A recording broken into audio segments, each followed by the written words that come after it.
இதேவேளை மாத்தளையில் இன்று காலை தொடக்கம் பெய்து வரும் கடும் மழை காரணமாக மாத்தளை ஹக்மன வீதி நீரில் மூழ்கியுள்ளதாக எமது பிராந்திய செய்தியாளர் தெரிவித்தார். இதனால் போக்குவரத்து தடைப்பட்டுள்ளதாகவும் தெரிவிக்கப்படுகின்றது. கும்பர்பிட்டிய, முலடியன மற்றும் ரஞ்சாகோ பிரதேசங்களில் காலை தொடக்கம் தொடர்ந்தும் மழை பெய்து வருவதாக அவர் மேலும் தெரிவித்தார். அதிக மழை காரணமாக நெல்வளாகங்கையின் நீர்மட்டம் சற்று அதிகரித்துள்ளதாகவும் எமது பிராந்திய செய்தியாளர் தெரிவித்தார். இரத்னபுரி எகலியகொட பிரதேசத்தில் ஏற்பட்ட 2 மண் சரிவு காரணமாக 20 குடும்பங்கள் பாதுகாப்பான இடங்களுக்கு அனுப்பி வைக்கப்பட்டுள்ளன. அந்த பகுதியில் பெய்த கடும் மழை காரணமாக மண் சரிவு ஏற்பட்டதாக தேசிய கட்டட ஆய்வு நிறுவனத்தின் மண் சரிவு அபாயம் மற்றும் முன்னெச்சரிக்கை முகாமைத்துவ பிரிவின் சிரேஷ்ட புவியியல் நிபுணர் காமினி ஜாயதிஸ் தெரிவித்தார்.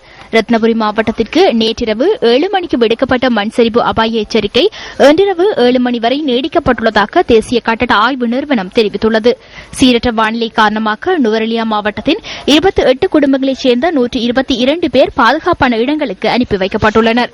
நுவரெலியா, கொத்மல பகுதிகளில் மண் சரிவு குறித்து அவதானமாக செயற்படுமாறு நுவரெலியா மாவட்ட செயலாளர் DPG குமாரஸ்ரீ தெரிவித்துள்ளார்.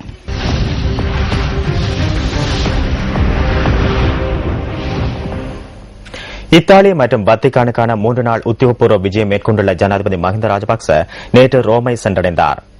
வத்திக்கான் நெறிப்படுத்தல் அலுவலக அதிகாரி ஜோஸ் அல்வினோ பெட்டன்கோட், இத்தாலிக்கான இலங்கை தூதுவர் நவலகே பெனட் குரே மற்றும் ஜெனீவாவில் உள்ள ஐக்கிய நாடுகள் சபைக்கான இலங்கை நிரந்தர பிரதிநிதி ரவீந்திரநாத் ஆரியசிங்க ஆகியோர் ஜனாதிபதியை விமான நிலையத்தில் வரவேற்றனர்.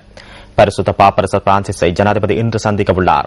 ஜனாதிபதி இந்த விஜயத்தின் பிரதம நீதியரசர் மொஹான் பீரிஸ், வெளிவிவகார அமைச்சர் GL பீரிஸ், வெளிவிவகார கண்காணிப்பு பாராளுமன்ற உறுப்பினர் சஜன் வாஸ் குணவர்த்தன, வெளிவிவகார அமைச்சின் செயலாளர் ஷெனுக்க செனிவிரத்ன உள்ளிட்ட பலர் கலந்து கொண்டுள்ளமை குறிப்பிடத்தக்கதாகும்.